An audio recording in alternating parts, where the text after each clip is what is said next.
Asnawi Mangku Alam diperkenalkan Port FC. Sandy Walsh menyala abangku.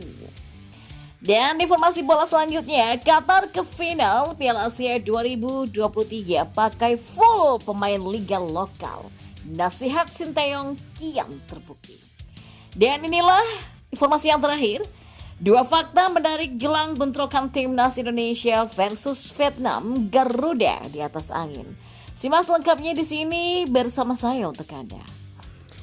Di informasi bola yang pertama, Port FC resmi memperkenalkan Kapten Timnas Indonesia Asnawi Mangku Alam sebagai pemain barunya pada Sabtu 10 Februari 2024.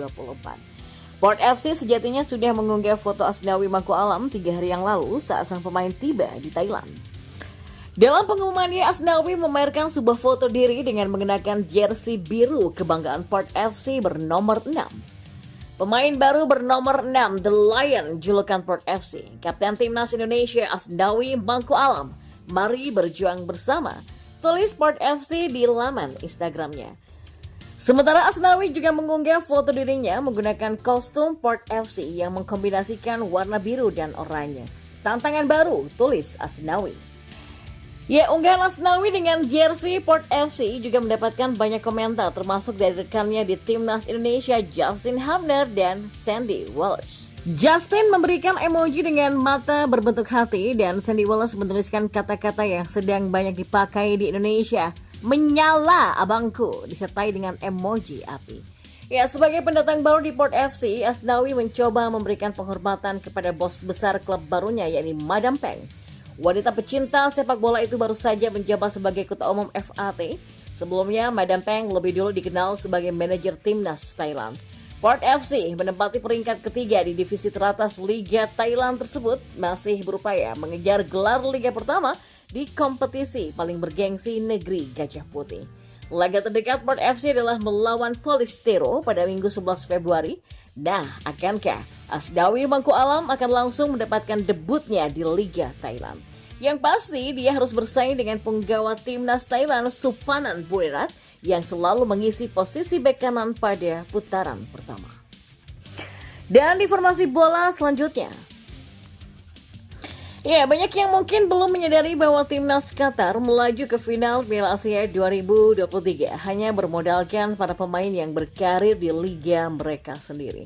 Fakta tersebut seperti memperkuat nasihat Sinteyong untuk PSSI terkait upaya meningkatkan kualitas timnas Indonesia di masa mendatang.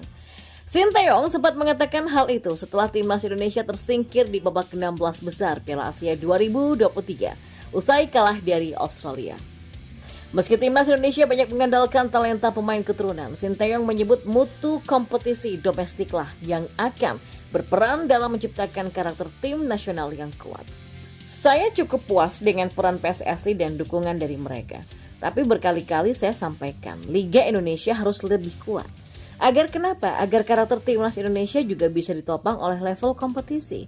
Jadi itulah beberapa perubahan yang sangat diperlukan, kata Sinteyong. Pernyataan Sinteyong itu kini dibuktikan oleh Qatar tahankan gelar juara di ajang Akbar 4 tahunan tersebut. Qatar selaku juara Piala Asia bermodalkan seluruh pemain yang berkarir di kompetisi domestik. Kendati tidak semua pemain itu murni berdarah Qatar, tapi fakta bahwa seluruhnya bermain di liga lokal menunjukkan betapa tinggi mutu atau kualitas kompetisi kasta teratas mereka. Para pemain andalan Qatar seperti Akram Afif, Almoez Ali, hingga Hasan Al-Haidos masing-masing bermain di klub domestik negara mereka sendiri. Afif dan Al-Haidos tercatat bermain untuk Al-Sadd SC, sementara Almoez Ali berseragam klub Al-Duhail SC. Dan yang terakhir,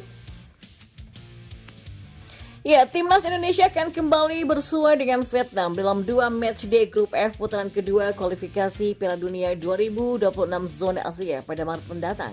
Pertemuan pertama dijadwalkan berlangsung di Stadion Utama Gelora Bung Karno atau SUGBK Senayan, Jakarta pada 21 Maret 2024. Sementara pertemuan selanjutnya giliran timnas Indonesia yang bertandang ke markas Vietnam di Stadion Nasional Midin pada 26 Maret 2024.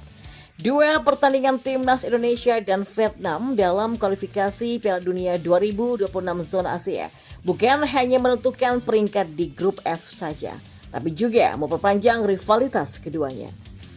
Timnas Indonesia dan Vietnam diketahui sudah berduel sebanyak 28 kali sejak SEA Games di tahun 1991. Lalu siapa yang lebih unggul? Catatan pertemuan antara Timnas Indonesia dan Vietnam mengungkapkan sejarah rivalitas yang panjang dengan total 28 pertandingan. Timnas Indonesia meraih 9 kemenangan, sedangkan Vietnam memenangkan 8 laga, 11 pertandingan berakhir imbang. Faktanya, hasil akhir pertandingan jarang ditentukan dengan margin gol yang besar. Kemenangan terbesar Indonesia adalah 3-0 di Piala Tiger 2004, sementara Vietnam meraih kemenangan terbesar 4-0 di kualifikasi Piala Dunia 2022 zona Asia. Selain dua hasil itu, pertemuan keduanya sering berakhir dengan selisih 1 atau 2 gol yang menciptakan pertarungan sengit di lapangan. Pada matchday kedua grup D Piala Asia 2023 pada Januari 2024 lalu, Timnas Indonesia mengalahkan Vietnam dengan skor 1-0 lewat eksekusi penalti Asnawi Mangku Alam. Kemenangan ini tidak hanya mengakhiri tren buruk Timnas Indonesia yang sebelumnya tak pernah menang dalam 6 pertemuan terakhir melawan Vietnam, tapi juga memutus dominasi The Golden Star di tangan skuad asuhan Sinteyong. Langkah yang diambil ini juga berhasil membuka mata dunia, sehingga banyak para punggawa timnas yang bermain abroad di luar negeri. Tentunya memang hal tersebut sangat baik untuk kemajuan sepak bola Indonesia. Torehan prestasi yang diraih apa saja kalau memang Sinteyong seorang penyihir? Tahukah Anda, selama 3 tahun bukan waktu yang sebentar, karena untuk memajukan sepak bola memang butuh dedikasi yang tinggi. Perlahan tapi pasti, timnas mulai menunjukkan taringnya dengan torehan prestasi yang sudah lama dinantikan masyarakat Indonesia. Mulai dari runner-up Piala AFF 2020, perunggu SEA Games 2023, dan yang tidak kalah membanggakan adalah berhasil membawa 3 timnas kelompok umur sekaligus ke Piala Asia 2023. Mulai dari U20, U23, hingga timnas senior. Ya, setelah belasan tahun Indonesia tidak ikut andil dalam kejuaraan terbesar di Asia tersebut, akhirnya bisa kembali meramaikan turnamen ini. Ya, prestasi tersebut juga tidak terlepas dari peran PSSI yang sangat-sangat sekali mendukung perkembangan timnas. Mulai dari fasilitas latihan hingga menghadirkan lawan-lawan yang berada jauh di peringkatnya di atas kita.